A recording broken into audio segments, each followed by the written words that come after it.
Welcome students, कैसे हैं आप सभी लोग। आपका अपने चैनल क्विक स्मार्ट टिप्स में बहुत बहुत स्वागत है। जैसा कि हम रीड साइंस के अपने सिलेबस के अकॉर्डिंग तैयारी कर रहे हैं और आज की क्लास में हम पढ़ने वाले हैं रिफ्रैक्शन ऑफ लाइट क्या होता है, प्रकाश का अपवर्तन क्या होता है। तो आइए शुरू करते हैं। देखिए, आपको ये तो पता था कि जो लाइट है वो ट्रैवल करती है सीधी रेखा में, है ना। सीधी रेखा में, स्ट्रेट लाइन में लाइट ट्रैवल करती है। ये हमने पढ़ा भी था क्लास 8 तक। और इसे ही हम रेक्टिलिनियर प्रोपोगेशन ऑफ लाइट कहते हैं। जब प्रकाश, जो लाइट है वो आपकी सीधी रेखा में गमन करती है, स्ट्रेट लाइन में वो जाती है। When a ray of light move in a transparent medium, the movement of light take place in a straight line. तो वो सीधी रेखा में होता है और यही आपका क्या बोलते हैं, इसको हम स्ट्रेट लाइन प्रोपोगेशन बोलते हैं लाइट का। लेकिन क्या ये हमेशा होता है? क्या लाइट हमेशा सीधी ही रेखा में जाती है? नहीं। जब लाइट, प्रकाश एक माध्यम से दूसरे माध्यम में जाता है तो वो अपनी डायरेक्शन बदल लेता है। कहने का मतलब, अब आप कहेंगे ये मीडियम क्या है, माध्यम क्या है। माध्यम है आपका एयर, वाटर, ग्लास, ये सब क्या है, ये सब मीडियम है। तो जब लाइट एक मीडियम से दूसरे मीडियम में जाएगी, जैसे एयर से वाटर में जाएगी, तो ये एयर एक अलग मीडियम है, माध्यम है, और वाटर एक अलग माध्यम है। तो जब लाइट एक मीडियम से दूसरे मीडियम में जाती है तो वो स्ट्रेट लाइन में नहीं जाती। उस केस में वो अपनी डायरेक्शन चेंज कर लेती है और यही हमारा कहलाता है क्या, प्रकाश का अपवर्तन, refraction of light. Refraction is the bending of light as it passes from one transparent substance to another. जब एक पारदर्शी माध्यम से दूसरे पारदर्शी माध्यम में प्रकाश, लाइट जाती है तो वहाँ पर क्या होता है, उसकी जो किरण का पथ है, जो उसका रे ऑफ लाइट का डायरेक्शन है, वो चेंज हो जाती है और इसे ही हम प्रकाश का अपवर्तन कहते हैं, रिफ्रैक्शन कहते हैं। अब आप कहेंगे ये हो क्यों रहा है? लाइट तो एक, जैसे एयर में जाएगी तो सीधी रेखा में जाएगी, लेकिन जैसे ही एयर से वाटर में आई तो उसने अपनी डायरेक्शन चेंज कर ली। ये हुआ क्यों? ये होता है डेंसिटी की वजह से, घनत्व की वजह से। ठीक है, अब घनत्व क्या है? घनत्व डिपेंड करता है आपका मास पर। किस पर डिपेंड करता है? मास अपॉन वॉल्यूम पर, है ना। मतलब कितनी जगह में, इसको मैं और अच्छे से समझा देती हूँ। घनत्व, डेंसिटी क्या है, देखिए। सपोज ये एक जगह है और एक ये दूसरी जगह है ना। तो इस जगह में सपोज 5 लोग बैठे हैं, जगह दोनों बराबर है, ये भी 5 मीटर की है और ये भी 5 मीटर की है, और यहाँ पर 10 लोग बैठे हैं। तो इतनी ही जगह में जब ज़्यादा लोग हैं, है ना, तो मतलब ज़्यादा भारीपन है, तो यहाँ पर जो डेंसिटी है, घनत्व है, वो ज़्यादा होगा। और यहाँ पर सिर्फ 5 लोग हैं तो यहाँ पर जो डेंसिटी है, घनत्व है, वो क्या होगा, वो कम होगा। तो डेंसिटी ये कहता है जिस जगह में, किसी जगह में अगर कोई सब्सटेंस बहुत ज़्यादा मात्रा में है ना, तो वहाँ पर जो घनत्व है वो ज़्यादा होगा, डेंसिटी ज़्यादा होगी। और सेम उसी जगह में जब सब्सटेंसेस दूर दूर हैं, कम हैं, तो वहाँ पर जो डेंसिटी है, घनत्व है, वो कम होगा। अब अगर मैं एयर और वाटर की बात करूँ तो एयर की जो डेंसिटी, जो घनत्व है, वो कम होता है और जो पानी होता है उसका घनत्व ज़्यादा होता है। कहने का मतलब, अगर हवा का मैं कोई थोड़ी सी जगह ले लूँ और पानी की कोई थोड़ी सी जगह ले लूँ, तो उसमें जो मॉलिक्यूल होंगे एयर में, सपोज एयर में होंगे 10 मॉलिक्यूल, तो पानी में वो मॉलिक्यूल कितने होंगे, 20 होंगे, जिसकी वजह से पानी की जो डेंसिटी है, घनत्व है, वो ज़्यादा होगा। तो समझ में आया घनत्व क्या है? जब पर्टिकुलर किसी वॉल्यूम में जितना मास होगा और वो मास दूसरे सब्सटेंस से अगर ज़्यादा होगा उस जगह पर, तो उस सब्सटेंस का जो डेंसिटी है, घनत्व है, वो ज़्यादा हो जाएगा। क्योंकि जो डेंसिटी है वो मास और वॉल्यूम, जो आपका द्रव्यमान होता है और जो आपका आयतन होता है, इन दोनों पर डिपेंड करती है। तो एयर में डेंसिटी कम होती है और वाटर में डेंसिटी ज़्यादा होती है, जिसकी वजह से क्या होती है, जो लाइट है वो अपनी डायरेक्शन चेंज कर लेती है।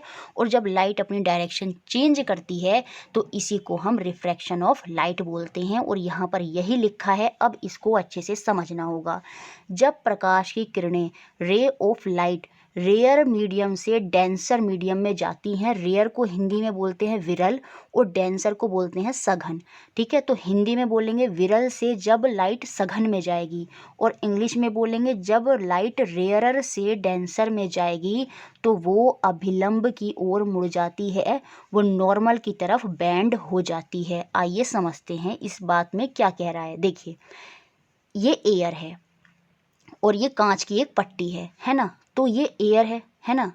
और एयर में जो डेंसिटी है वो यहाँ पर सीधी सी बात है कम होगी, और कांच जो है यहाँ पर डेंसिटी ज़्यादा होगी। तो जब प्रकाश की किरणें रेयरर मीडियम, क्योंकि यहाँ पर रेयरर मीडियम कौन सा होता है, जिसका घनत्व कम होता है, डेंसिटी कम होती है। तो एयर की डेंसिटी कम है किससे, कांच के टुकड़े से।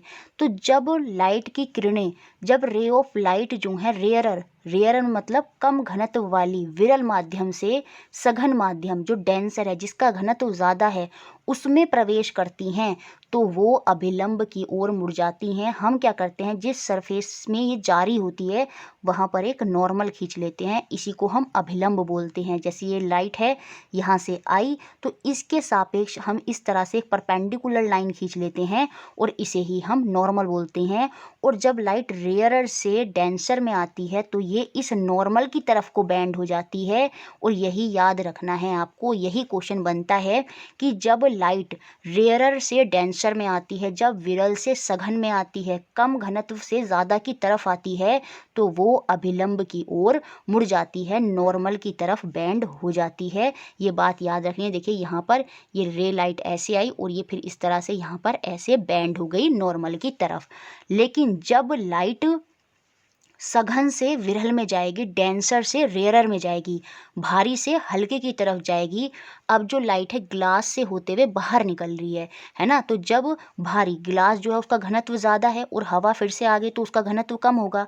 तो इस केस में जब लाइट, दूसरी कंडीशन ये है कि जब लाइट डेंसर से रेयरर की तरफ जाती है तो वो अभिलंब से दूर चली जाती है।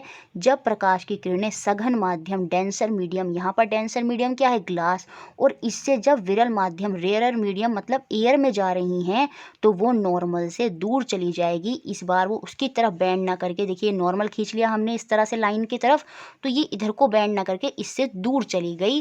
तो ये दोनों कंडीशन आपको याद रखनी है। जब लाइट आपकी रेयर से डेंसर में आती है, विरल से सघन में आती है, तो वो अभिलंब की ओर मुड़ जाती है। लेकिन जब वो सघन से विरल में जाती है तो वो अभिलंब से दूर हो जाती है। जैसा यहाँ पर हुआ, जब लाइट वायु से, एयर से ग्लास में आई तो वो अभिलंब नॉर्मल की तरफ बैंड हो गई। लेकिन जब वो ग्लास से फिर एयर में गई तो वो जो नॉर्मल था उससे दूर चली गई। और ये दोनों प्रॉपर्टी याद रखनी है और एग्ज़ाम में यहाँ से क्वेश्चन बनते हैं। सेम ऐसा ही एक एग्जाम्पल और दिया है प्रिज्म का, कि प्रिज्म में भी ऐसा ही होता है। देखिए ये वाइट लाइट आई, तो देखिए ये लाइन ऐसे है, तो यहाँ पर जो नॉर्मल होगा, परपेंडिकुलर होगा, वो कुछ इस तरह से खींचेगा, है ना। ये परपेंडिकुलर है, ये सीधी लाइन आपकी क्या है, ये नॉर्मल है। तो जब लाइट प्रवेश कर रही है, प्रकाश जो है प्रिज्म में प्रवेश कर रहा है, आ रहा है, तो वो सीधी सी बात है, एयर से आपका ग्लास में जा रहा है, तो रेयर से डेंसर की तरफ जा रहा है, हल्के से भारी की तरफ जा रहा है, विरल से सघन की तरफ जा रहा है। तो सीधी सी बात है, वो अभिलंब की ओर मुड़ जाएगा। आप देखेंगे ये नॉर्मल थी तो वो नॉर्मल की तरफ को झुक गया, इस तरह से नॉर्मल की तरफ को हो गया। देखिए क्योंकि अगर ये सीधा जाता तो ऐसे जाता, लेकिन ये इधर की तरफ, नॉर्मल क्योंकि ऐसे थी तो ये थोड़ा सा इधर की तरफ बैंड हो गया नॉर्मल की तरफ।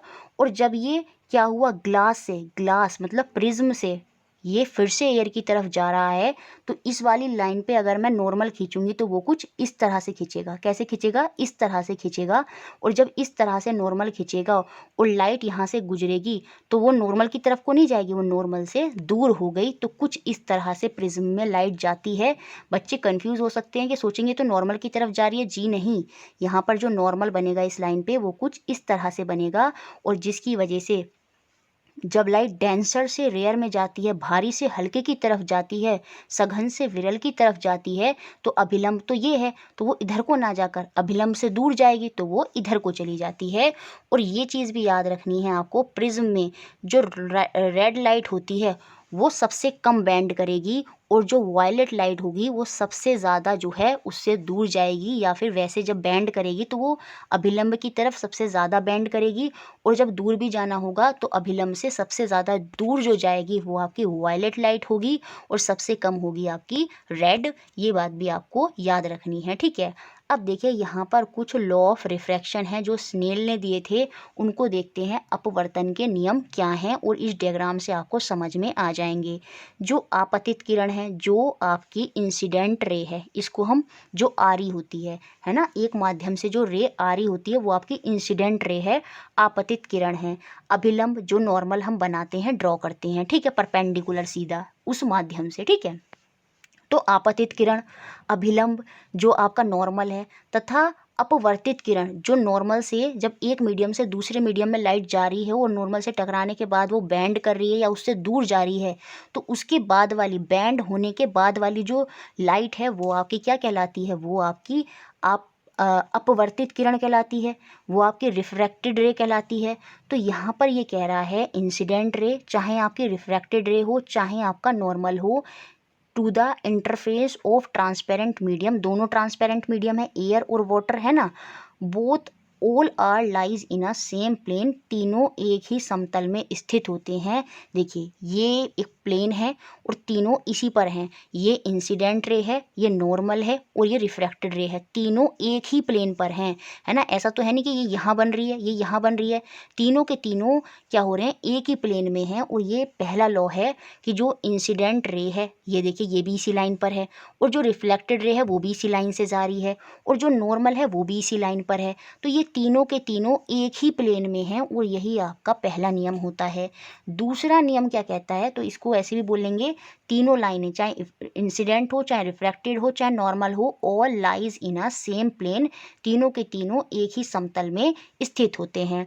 दूसरा नियम क्या कहता है, देखिए जब लाइट ऐसे आई है ना, ये नॉर्मल है, और रिफ्रैक्ट होने के बाद वो सपोज पानी में नॉर्मल की तरफ बैंड कर गई क्योंकि वो रेयर से डेंसर में आ रही है, तो यहाँ पर एक एंगल बनेगा, एंगल आई, जिसे हम बोलेंगे एंगल ऑफ इंसिडेंट, और यहाँ पर भी एक एंगल बनेगा जिसे हम बोलेंगे एंगल ऑफ रिफ्रैक्शन, ठीक है। ये आपका आने वाला कोण है, और ये जो रिफ्रैक्ट हो गई है लाइट उसके बाद वाला कोण है, तो ये एंगल ऑफ इंसिडेंट और ये एंगल ऑफ रिफ्रैक्शन। तो ये दोनों एंगल जो हैं एक नियतांक के बराबर होते हैं। कहने का मतलब अगर मैं इसमें कुछ चेंज करूँगी, है ना, ये एंगल अगर ऐसे देखिए ज़्यादा हो जाएगा तो ये इधर को भी चेंज इसमें भी उतना ही हो जाएगा। जितना चेंज अगर मैं एंगल ऑफ इंसिडेंट में करूँगी उतना ही चेंज एंगल ऑफ रिफ्लेक्शन में होगा। तो ये दोनों जो हैं, इन दोनों का जो रेशो होगा वो एक कांस्टेंट होगा, वो एक नियतांक होगा। अगर एंगल ऑफ इंसिडेंट बढ़ेगा तो रिफ्रैक्शन भी बढ़ेगा, और रिफ्रैक्शन घटेगा तो वो भी घटेगा। तो ये दोनों एक दूसरे पर डिपेंडेंट हैं, और इनका जो अनुपात है, जो रेशो है, वो एक नियतांक है, एक कांस्टेंट है, जिसे हम म्यू से रिप्रेजेंट करते हैं। किससे? म्यू से। और यही जो एंगल ऑफ इंसिडेंट और एंगल ऑफ रिफ्लेक्शन जो कि कांस्टेंट है, एक नियतांक है, यही आपका स्नेल का लॉ भी कहलाता है। किन्हीं दो माध्यम के लिए आपतन कोण की जया, जैसे हम बोलते हैं ना साइन थीटा, तो वो जया है, आपतन कोण की जया और अपवर्तन कोण की जया, दोनों का जो अनुपात होता है वो एक नियतांक के बराबर होता है। ये वाली बात बिल्कुल याद रखनी है। The ratio of sine of angle of incident to the angle of reflection is a constant, जैसे यहाँ पर लिखा भी है, और इस कांस्टेंट को हम म्यू से रिप्रेजेंट करते हैं कुछ इस तरह से, ठीक है। ये वाली बात आपको बहुत ही अच्छे से इसमें याद रखनी है। और इस नियतांक को पहले माध्यम के सापेक्ष दूसरे माध्यम का अपवर्तनांक कहते हैं, रिफ्रैक्टिव इंडेक्स कहते हैं। और इस नियम को ही हम स्नेल का नियम भी कहते हैं, क्योंकि इस कांस्टेंट को किसने दिया था? स्नेल ने दिया था। The constant value of a second medium with respect to the first is known as refractive index. कहने का मतलब देखिए, इसको ऐसे बोलेंगे, ये म्यू है, तो एयर के सापेक्ष यहाँ पर आ जाएगा वाटर, ये पहला माध्यम है ना, एयर, सपोज ये एयर थी, ये पहला माध्यम हो गया, ये पानी जो है वो दूसरा मीडियम है। तो एयर के सापेक्ष ये जो रिफ्रैक्टिव इंडेक्स है म्यू है, पानी में, वाटर में, वो होगा, वो क्या होगा, वो आपका sine i upon sine r होगा, जो कि हमारा एक कांस्टेंट है। तो यहाँ पर ये बोल रहा है, इसी चीज़ को ऐसे बोल रहा है, यह नियतांक पहले माध्यम के सापेक्ष दूसरे माध्यम के अपवर्तनांक, इसको हम बोलते हैं एयर के सापेक्ष पानी का जो रिफ्रैक्टिव इंडेक्स है वो यहाँ पर निकलेगा, एयर के सापेक्ष पानी का रिफ्रैक्टिव इंडेक्स। पहले माध्यम के सापेक्ष, पहला माध्यम एयर था, पहले माध्यम के सापेक्ष दूसरे माध्यम का अपवर्तनांक हम इसको बोलते हैं। मतलब पहले माध्यम ये था, तो ये हो गया ऊपर। इसके सापेक्ष दूसरे माध्यम का अपवर्तनांक कहलाता है ये कांस्टेंट। दूसरा माध्यम क्या है? पानी। तो इस दूसरे माध्यम का अपवर्तनांक ही होगा आपका क्या? रिफ्रैक्टिव इंडेक्स पहले माध्यम के सापेक्ष, और इसे ही हम स्नेल का लॉ भी बोलते हैं। मुझे लगता है ये भी आपको अच्छे से क्लियर हो गया होगा और ये भी समझ में आ गया होगा कि रिफ्रैक्शन क्या होता है और ये किस तरह से होता है। अलग अलग मीडियम में ये रिफ्रैक्टिव इंडेक्स जो कांस्टेंट है ना, जब एक वैल्यू चेंज होगी दूसरी भी चेंज होगी, तो ये जो कांस्टेंट है एक माध्यम के सापेक्ष दूसरे माध्यम का, है ना, वो कितना होता है। अलग अलग मीडियम में रिफ्रैक्टिव इंडेक्स अलग अलग होता है और एग्ज़ाम में ये क्वेश्चन बनते हैं। तो आप इसका स्क्रीनशॉट खींच के अपने नोट्स में लिख लेंगे कि एयर का जो रिफ्रैक्टिव इंडेक्स होता है वो 1.003 होता है, आइस का इतना होता है, पानी का मोस्टली जो याद रखना है वो आपको एयर का रखना है, डायमंड का याद रखना है, और वाटर का आप याद रखेंगे कि जो एयर का रिफ्रैक्टिव इंडेक्स होता है वो 1.0003 होता है, वाटर का 1.33 होता है और डायमंड का 2.42 होता है। और बाकी सब भी आप लर्न कर लीजिएगा, ठीक है। अब रिफ्रैक्टिव इंडेक्स आपको समझ में आ गया, रिफ्रैक्शन क्या होता है ना, अपवर्तन क्या होता है, ये आपको समझ में आ गया। लेकिन इसके बेसिस पर रियल लाइफ में हमें कौन से एग्जाम्पल देखने को मिलते हैं, आइए उनको समझते हैं, क्योंकि क्वेश्चन यहाँ से भी बन सकता है। प्रकाश के अपवर्तन के कारण घटने वाली घटनाएं की कौन सी चीज़ें हमें देखने को मिलती हैं। रात्रि के समय जो तारे टिमटिमाते हैं वो पूछा जाएगा कि ट्विंकलिंग ऑफ स्टार क्या है, तो वो रिफ्रैक्शन की वजह से ही हो रहा है। वो हमें ट्विंकल जो होते हुए दिखाई दे रहे हैं, टिमटिमाते हुए जो हमको दिखाई दे रहे हैं, वो अपवर्तन की वजह से ही दिखाई दे रहे हैं। कैसे? देखिए होता क्या है, जब लाइट होती है वहाँ से जो तारों की लाइट है वो हवा में होती है ना, और हवा में क्या होता है, कभी डेंसिटी ज़्यादा होती है कभी डेंसिटी कम होती है, और जब घनत्व का परिवर्तन होगा तो सीधी सी बात है कभी लाइट जो है नॉर्मल की तरफ बैंड करेगी, कभी नॉर्मल से दूर चली जाएगी। तो इस तरह से क्या होता है, कभी लाइट जो है नॉर्मल की तरफ होती है कभी दूर जाती है, जिसकी वजह से क्या होता है, तारे हमें टिमटिमाते हुए प्रतीत होते हैं, और ये अपवर्तनांक रिफ्रैक्शन की वजह से ही होता है। पानी के भरे किसी बर्तन में तली पर पड़ा हुआ सिक्का ऊपर उठा हुआ हमें दिखाई देता है, इसके पीछे भी आपका रिफ्रैक्शन होता है। ये कैसे होता है? देखिए पानी में सिक्का ये पड़ा है, ठीक है, लाइट यहाँ से गई, सपोज लाइट गई डेंसर से रेयर की तरफ, है ना, ये आपका नॉर्मल है ना, ये नॉर्मल है, यहाँ पर हम खींच लेंगे नॉर्मल। तो लाइट जब ऐसे गई तो ये नॉर्मल से दूर चली गई, इधर चली गई, है ना, सिक्के से, सिक्कों को आपने देखा तो लाइट नीचे, क्योंकि देखिए सिक्का आप देखने की कोशिश कब करेंगे, आपको कब दिखाई देगा, जब वो लाइट नीचे से आपकी आंखों में आएगी, है ना। तो लाइट जो है नीचे से गई, सिक्के की तरफ से गई आपकी तरफ, तो डेंसर से रेयर में जा रही है। जब डेंसर से, इसको और अच्छे से बना लेते हैं यहाँ पर, वैसे तो ये डायग्राम दे रखा है, ये देखिए जब लाइट ऐसे गई, है ना, और ये आपका नॉर्मल है, तो नॉर्मल की तरफ नहीं जाएगी क्योंकि डेंसर से रेयर में जा रही है, भारी से हल्के में जा रही है, तो अभिलंब से नॉर्मल से दूर हो जाएगी, तो ये दूर हो गई, और दूर होने के बाद ये आपकी आंखों में गई। लेकिन आपकी आंखें थोड़ी ऐसे बैंड होकर देखेंगी, वो तो सीधा देखेंगी, और वो जब सीधा देखने की कोशिश करेंगी, जो सिक्का नीचे था वो आपको ऊपर दिखाई देगा। तो ये किसकी वजह से हो रहा है? ये अपवर्तनांक रिफ्रैक्शन की वजह से हो रहा है। सेम ऐसे ही फिश के केस में भी होता है, ठीक है। आपकी आइज़ ने देखने की कोशिश करी, है ना, बाहर से आप अंदर की तरफ देखने की कोशिश कर रहे हैं, उस केस में होगा क्या, आपकी जो लाइट है वो नॉर्मल की तरफ बैंड हो गई, लेकिन आपकी आंखें तो सीधा ही देखेंगी, है ना, जिसकी वजह से आपकी जो मछली है वो आपको इधर दिखाई दे रही है, जबकि वो मछली है किधर, वो इधर की तरफ है ना। तो ये चीज़ें जो होती हैं ये आपकी रिफ्रैक्शन की वजह से ही होती हैं, जो आपको ओरिजिनल पोजीशन की जगह किसी और जगह दिखाई देती हैं। क्यों? क्योंकि लाइट तो आपकी बैंड कर गई या दूर चली गई, और जिसकी वजह से वस्तु तो एग्जैक्ट जो है वहीं पर है जहाँ पर वो बैंड हो रही है, लेकिन आपकी आंखें बैंड होकर नहीं देखती, आपकी आंखें सीधा देखती हैं, जिसकी वजह से हमें जो उसकी एग्जैक्ट पोजीशन है वो पानी में दिखाई नहीं देती, ठीक है। द्रव में जो अशुद्ध डूबी हुई सीधी छड़ होती है वो हमें टेढ़ी दिखाई देती है। सूर्य उदय जो सनसेट होता है और सनराइज होता है, उसमें क्या होता है, सनसेट या सनराइज होने से कुछ समय पहले या कुछ समय बाद तक भी हमें जो सूर्य है, जो सन है, उसकी जो परछाई है या सूर्य जो है वो हमें दिखाई देता रहता है, वो इसी वजह से होता है। किसकी वजह से? अपवर्तनांक की वजह से, रिफ्रैक्शन की वजह से, कि वो तो बैंड होकर चला गया होता है लेकिन हमारी आंखें सीधी देख रही होती हैं, जिसकी वजह से हमें वो फिर भी दिखाई देता है। ये सारी घटनाएं हैं जो रियल लाइफ में हमें अपवर्तनांक, रिफ्रैक्शन की वजह से देखने को मिलती हैं। और मुझे लगता है ये जो रिफ्रैक्शन था ये आपको बहुत अच्छे से समझ में आ गया होगा। एक क्वेश्चन यहाँ से पूरा बन सकता है। और इस बार तो सीटेट वालों ने भी, क्योंकि हम 9th-10th में पढ़ते हैं, तो सीटेट वालों ने भी यहाँ से क्वेश्चन पूछ लिया था, तो ये उनके लिए भी इम्पोर्टेंट है और हर पेपर के लिए इम्पोर्टेंट है। वीडियो अच्छी लगी है, फिर से बोल रहे हैं, मोटिवेशन मिलता है टीचर को तो प्लीज़ उसको लाइक कर दिया करें। आपके अच्छे अच्छे कमेंट भी टीचर को मोटिवेट करते हैं, तो वो भी कर दिया करें और इसी तरह हमारे साथ जुड़े रहें। Thank you for watching.